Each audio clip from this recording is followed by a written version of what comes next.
Hello, beautiful people. Yeah, my name is Princess and I'm Olori as well.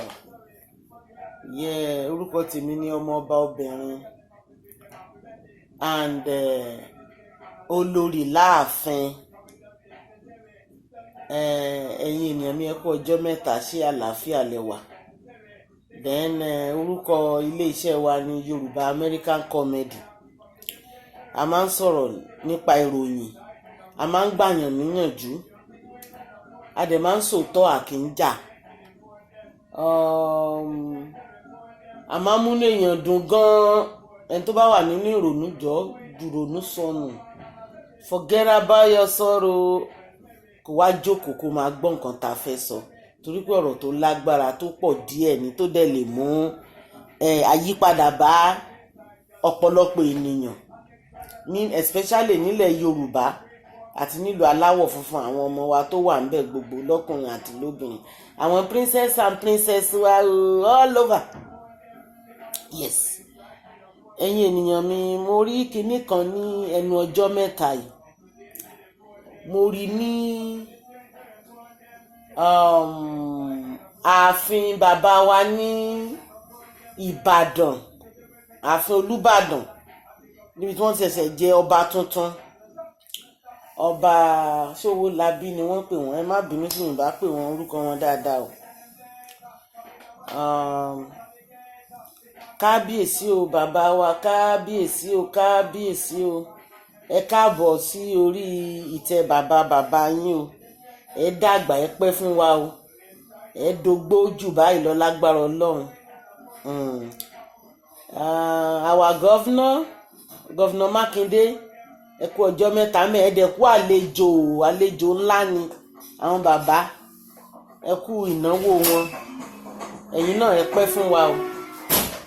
Ẹ̀yin náà ẹ di àgbà òpìtàn nílẹ̀ Yorùbá. Gbogbo ẹ̀yin ará Ìbàdàn ẹ kú àlejò. Ẹ tọ́jú bàbá o, bàbá máa pẹ́ fún wa o lágbára Ọlọ́run. Èmi ọmọ ọba obìnrin láti ìlú Ọ̀tún Ekiti, Olori Odùduwà.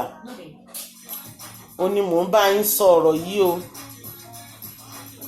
Nítorí wípé wọ́n ní kó má bàa bàjẹ́. Òun la ṣe ní àwọn bàbá wa náà ṣe fi ọmọ sílẹ̀ sáyé lọ ńgbà tí wọ́n ń lọ. Èmi jẹ́ ọ̀kan gẹ́gẹ́ bí ọmọ ọba ní Orí Ọ̀tún Ekiti. Àwọn forefather mi, àwọn ni ọba Oyinlóye. Yes. Láti ilé Ìtún, ọmọ Awọ́ṣọwọ́yè, ọmọ kan ṣoṣo nínú ìyá ẹ̀ tó jonígba ọmọ onírèké àgbéjó. You know, I try today. So ìyẹn ló wá mú mi jáde láti wá sọ̀rọ̀ wípé mo lẹ́nu láti sọ̀rọ̀ torí ọmọ ọba Olórí Odùduwà ni mí. Tí Odùduwà bá jókòó báyìí nígbà ayé àtijọ́, my forefather will be on his side. Olóore ẹni, olùdámọ̀ràn ẹni. Tí nǹkan bá rú lójú, á ní ẹ pé Orí Ọ̀tún Ekiti wá fún mi. Ẹ pé olóore mi wá fún mi. Kò dẹ̀ ní ìjà níyàn ó ń bọ̀ nìyẹn. Láti Ọ̀tún Ekiti ó ń bọ̀ nìyẹn yẹyẹyẹ. Láti wá dá bàbá wa Odùduwà lóhùn. So ìyẹn ló fún mi ní oore ọ̀fẹ́ láti sọ̀rọ̀ yìí. Then mo tún gba ẹnu gbogbo ọba ilẹ̀ Yorùbá bẹ̀rẹ̀ láti Kwara títí lọ sí Ekiti pátápátá, Ọ̀ṣun, Ọ̀yọ́, Oǹdó, Ẹdó àti whatever. Mo gbàgbé ìlú yìí again.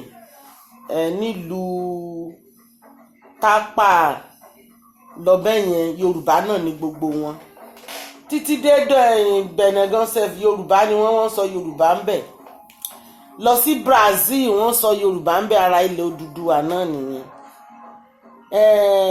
Nǹkan tá a rí gọ́vnà wa ó yà wá lẹ́nu púpọ̀ wípé ó lè wáyé kò dẹ̀ kí ń ṣe ẹ̀bi yín bí ìṣe wípé bóyá ẹ lè má mọ ìtàn lọ títí. Èmi ìbá ní kẹ́ súnmọ́ àwọn bàbá yẹn, ẹ bá wọn sọ̀rọ̀ pé ẹ ti ẹ̀ jọ̀wọ́ ẹ fi ìtàn ilẹ̀ Yorùbá kẹ́ fi tó mi létí dáadáa, nítorí pé ńgbà míì wọ́n ní tí ọmọ ò bá bá ìtàn wọ́n ní ó máa bá àrọ́bá. So àwọn ìtàn lóríṣiríṣi ta ti gbọ́, ta ti mọ̀, ta bá nílẹ̀, bó tiẹ̀ jẹ́ pé mo kéré ńgbà tí wọ́n bí, tó bá jẹ́ pé mo kéré ńgbà tí bàbá mi my forefather Oyinlóye tó wà lórí ìtẹ́, mo kéré gan ńgbà yẹn, bẹ̀ tí wọ́n bí mi ńgbà tán wà ń bẹ̀, wọ́n gbé mi, wọ́n gbàdúrà fún mi. Ìyẹn bàbá mi Oyinlóye ni o, wọ́n gbé mi, wọ́n gbàdúrà fún mi, wọ́n fún mi lówó, wọ́n dẹ̀ tún gbé mi padà fún ìyá mi pé tọ́jú ẹ̀, ọmọ dáadáa ni o, ọmọ ológo ni o, ọmọ olóríire ni o, kan tó gbé mi padà fún ìyá mi. So ìyẹn ló ń fún mi ní oore ọ̀fẹ́ láti sọ̀rọ̀ yìí wípé gọ́vnà wa ẹ ṣe àtúnṣe, a fẹ́ràn yín púpọ̀, a dẹ̀ gbà yín tọwọ́ tẹsẹ̀, gbogbo wa náà la dìbò fún yín kẹ́ tó wọlé wípé bàbá wa o, ọ̀gá wa o, ẹ̀gbọ́n wa o, àbúrò wa o, kó máa bọ̀ kó wá ṣe gọ́vnà fún wa. Ṣùgbọ́n ẹ ti wá fẹ́ máa gbé gọ́vnà lọ sí palace now, and which is tó jẹ́ wípé kò sí gọ́vnà seat nínú palace ju wípé tó bá fẹ́ ṣe occasion tàbá invite yín pé ẹ̀yin gọ́vnà wa ẹ yọjú sí wa o. Yes, bẹ̀tí ń sìn ẹ̀yin ti fẹ́ gbé like a governor and Oba's seat together, which is never done. Bí a ti ẹ̀kẹ́rẹ́ ńgbà yẹn, ńgbà tí my forefather was on the throne, but at least a bá ìtàn lẹ̀ wípé kò rí bẹ́ẹ̀, kò dẹ̀ yẹ kó rí bẹ́ẹ̀, pé kí gọ́vnà máa sọ pé òun fẹ́ fi ọba jẹ nílẹ̀ Yorùbá. It's like a little bit you know, I don't know, mi ò tiẹ̀ máa adjective tí mo lè lò láàrin yẹn kí n fi qualify yẹ, torí pé ó yàtọ̀ gédé, ó yàtọ̀ síra ọba sí ìjọba. Gọ́vnà ó lágbára díẹ̀. Nínú Bible gan náà pàápàá rí ń bẹ̀ tán ní ká fi ọ̀wọ̀ fún àwọn ọba, then ká dẹ̀ fi ọ̀wọ̀ fún ìjọba, ìyẹn governors. A fún yín lọ́wọ́, a pọ́n yín lé. Ṣùgbọ́n níbi tẹ́ ń lọ sìn my brother, ó ti fẹ́ máa kọjá síìtì gọ́vnà. Ẹ nídìí láti bá wọn fọwọ́ sí wípé ọba ilẹ̀ Yorùbá o, ẹ̀yin lẹ máa yàn, kò bójúmu tó, kò gbani níyànjú tó, kò kún tó rárá. Ó yẹ kẹ́ ẹ mọ̀ wípé àwọn bàbá yìí ti wà ń bẹ̀ kán tó bí yín, kán tó bí wa. Wọ́n ti wà ń bẹ̀ tipẹ́tipẹ́ tó dẹ̀ ti ń darí ìlú yẹn, tó jẹ́ pé ó tùbà kọ́ba kí gọ́vnà tiẹ̀ tó dé rárá, kó tó di tí àwọn bàbá wa Awólọ́wọ̀, bàbá wa Adérẹ̀mí, ọba Aláké, gbogbo wọn tó fi lọ sí ọ̀dọ̀ ìyá London pé look, àwa náà fẹ́ dá dúró, kí ló ń ṣẹlẹ̀ ń bẹ̀ yẹn, wọ́n tó pé wọn pọ̀ mọ́ àwọn yínmírín tó yọ wá lẹ́nu lénìí. So èmi ìbá gbà yín níyànjú sà kẹba akọ̀, torí bẹ̀ yẹn léwu púpọ̀, ó léwu o. It is a red zone for you to go. We love you so much. Ìyẹn ló mú mi máa sọ eléyìí fún yín wípé kẹ́ jọ̀ọ́, kẹ́ ṣe kí ni, kẹ́ back up. Ẹ fi wọ́n sílẹ̀ bọ́n ṣe ń jọba wọn tẹ́lẹ̀. Wọ́n mọ àwọn tí wọ́n yàn tẹ́lẹ̀ tí wọ́n fi ń ṣe kí ni, tí wọ́n fi ń sí orí ìtẹ́. Níwọ̀nba ọjọ́ mẹ́ta tèmi ti dáyé ìsìn, máa káyé ọba 3-4 tán ti jẹ nílẹ̀ Ìbàdàn. Bí mi ò tiẹ̀ sún mọ́ wọn rárá. Ṣùgbọ́n mo rí wípé ó kù díẹ̀ káàtó sà. Ẹ fi wọ́n sílẹ̀ kán ṣe ìjọba wọn bó ṣe yẹ kán ẹbí oyè wọn bó ṣe yẹ kán ṣe. Tán bá lọ sí ìpàdé pẹ̀lúpẹ̀lú tí wọ́n bá sọ ọ̀rọ̀ ńbẹ̀ wípé gọ́vnà mà ló dẹ̀ tún fi wọ́n sórí ìjókòó báyìí kò bójúmu. Àṣẹ tiyín ni pé kẹtàn bá ti jọba tán táwọn lọ́balọ́ba bá ti jọba then tán bá fẹ́ announce pé okay o so person bàbá wa Owólabí ló jọba o nílẹ̀ Ìbàdàn sì yín o tiyín ni kẹ́ gbọ́ pa ìlẹ̀kẹ̀ fún wọn kẹ́dẹ̀ ṣe kí ni kẹsún sẹ́yìn kẹ́dẹ̀ máa báàkì wọn up pẹ̀lú àdúrà ló dẹ́kù bẹ̀tí sì tó dẹ̀ ti di kó dàbí pẹ́yìn lẹ́dẹ̀ mú adé dání tẹ̀ǹde fún kábíyèsí kò tọ̀nà o. Ẹ̀yin lẹ fẹ́ máa yan ọba náà nílẹ̀ Yorùbá kò tọ̀nà o. Mo jẹ́rìí o Èkìtì ò lè ṣerú ẹ̀ o. Mo jẹ́rìí àwọn governors wa wọ́n respect àwọn ọba yẹn. They count them very very responsible wípé àwọn bàbá nìyí tó ṣe fẹ̀yìntì tó ṣe bá jíròrò papọ̀. Bẹ́ẹ̀ náà dẹ̀ ni nílẹ̀ Ọ̀ṣun bẹ́ẹ̀ náà ni nílẹ̀ Oǹdó wọ́n fa wọn bá wọn ṣeré o. Àwọn bàbá wa báyìí wọ́n fi wọ́n ṣeré o. Bẹ́ẹ̀ ni náà ni nílẹ̀ Odùduwà náà wọ́n fi bàbá náà ṣeré wọ́n fi àwọn ọba wọn náà wọ́n fi ṣeré. Kwara náà the same thing wọ́n fi wọ́n ṣeré. Ní Ẹdó náà the same thing wọ́n fi wọ́n ṣeré. Bẹ̀tì tẹ̀yìn Ọ̀yọ́ wá gbé Ọ̀yọ́ wá ga o ó lágbára ẹ má jẹ́ ká dorí ìtàn kodò gọ́vnà ẹ má jẹ́ káwọn ọba yẹn kan sọ pé adé tẹ́ fẹ́ máa ta sí yìí ó jù yín lọ. It is a rest zone. Please back up. Don't go there. We love you so much. It's a rest zone. Ẹ fi wọ́n lẹ̀ kán yanjú nǹkan wọn. Then lọ́jọ́ yẹn náà mo tún rí pé nígbà tí wọ́n ń jọba yẹn Afobaje wà lórí ìjókòó gẹ́gẹ́ bí gbogbo a ṣe rí àwòrán yẹn. Kàárín yẹn kò mú tó. Ó yẹ kírú bàbá wa Ọọ̀ni kó wà lẹ́gbẹ̀ẹ́ Olúbàdàn tuntun ni. Yes. His chair should be the next to the new Olúbàdàn, not far away. A mọ̀ pé èèyàn wa náà ni ọba ìlú ilẹ̀ Haúsá tán wà ńbẹ̀ o. But tán bá fẹ́ tó gẹ́gẹ́ bí ilẹ̀ Odùduwà ilẹ̀ Káàárọ̀ Òjíire bí tán bá ti ń gbé ilẹ̀ Ìbàdàn tán bá ti ń àti ilẹ̀ Yorùbá náà nílẹ̀ Ìbàdàn tán bá ti ń gbé ṣíà Olúbàdàn bá ó yẹ kí ti àwọn lọ́balọ́ba kò tí kó tó ṣe máa kan àwọn governors because àwọn ló ń fọba jẹ tíyín ló máa wà lẹ́gbẹ̀ẹ́ Olúbàdàn lápá bí then the next bóyá left or right ní tíyín máa wà then the right or left náà máa jẹ́ ti àwọn ọba tán fi wọ́n jọba àtàwọn ọba tẹ́ fi wé pè gbogbo láti respect that day. They need that dignity on that day but it wasn't rendered to them, which is very very bad.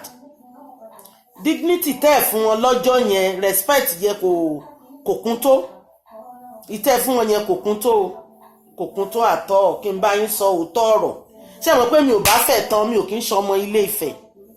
I'm from Ọ̀tún Èkìtì, so this is where I'm from. You see bàbá mi ló ń wò yẹn Òrè Ọ̀tún Èkìtì. Yes ibi tèmi ti wá nìyẹn. But Òrè Ọ̀tún àti Odùduwà the relationship tó wà láàrin wọn very very cordial kò dàbí títa wọn bàbá tó kù. Ìkan náà ní gbogbo wọn but tó bá dé stage kan Òrè àti Odùduwà máa jọ jókòó pọ̀ kò ní sí ẹlòmíràn tó máa ṣì kẹta wọn. Àwọn méjì yẹn náà jọ ń gbèrò pọ̀ náà jọ ń ṣe gbà yẹn láyé. Èmi kò tí lálàá pé mo bàbá mi ni mò ń sọ èmi ò tí lálàá pé mò ń bọ̀ láyé ń gbà yẹn. That is where I came from. So wọ́n dẹ̀ ń ṣe dáadáa ń gbà yẹn tó tùbà tó ń lọ déédéé. Èmi ìbá ní tó bá ti di side governor, hold your governor side very well, very tight.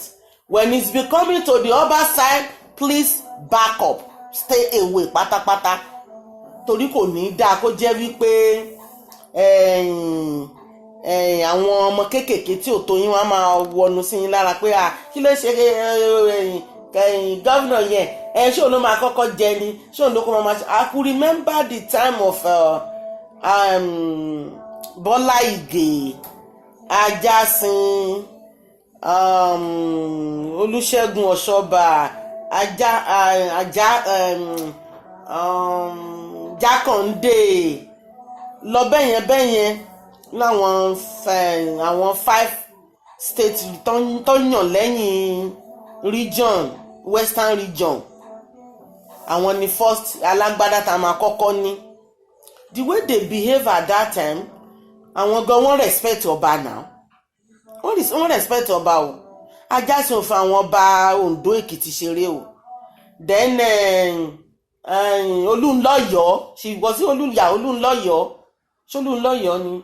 No, Bọ́lá Ìgè, sorry. Bọ́lá Ìgè ò fi àwọn ará Olúbàdàn kò fi wọ́n ṣeré o. Kò fi wọ́n ṣeré o. Bẹ́ẹ̀ náà dẹ̀ ni Ọ̀ṣọ́bà náà kò fi àwọn ará Oǹdó àwọn Ògùn ẹ̀ ṣeré o. So mi bá ní ká follow step àwọn tó ti jẹ síwájú tán ṣe dáadáa.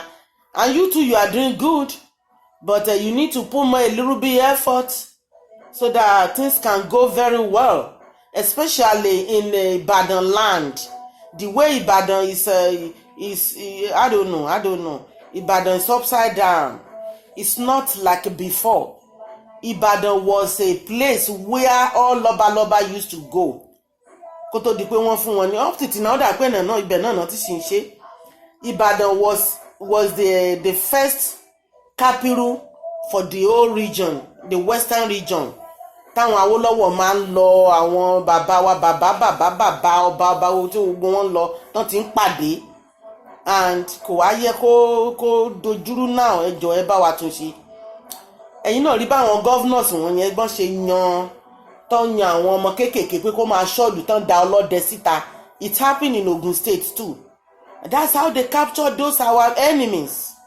Àwọn àlejò tá a gbà tó dẹ̀ wá fẹ́ di ké sí wa lọ́rùn.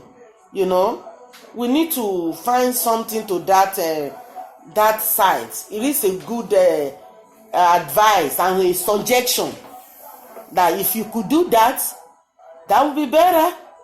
It would be better. Àwọn ọmọ kéékèèké wọn yẹn tó jọ lọ́dẹ wọ́n wà láàrin yín. They need you to talk to them, and they will come out to you to protect your citizens. You know, it's very bad pé a gbọ́ pé wọ́n pààyàn Ìbàdàn bí wọ́n ń gbọ́ ọmọ ọdún 4 sùn, wọ́n ń pa professor, wọ́n ń da oko wọn rú.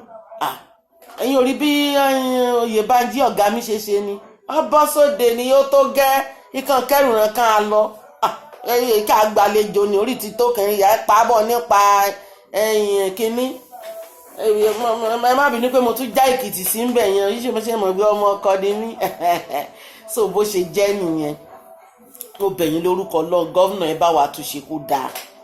Ẹ dá sáwọn ará ìlú tó ń pariwo yín kó dáa. Ẹ rántí wípé tẹ́ bá tiẹ̀ ti lo táìmù títí yín àwọn ọmọ yín ń bọ̀ náà.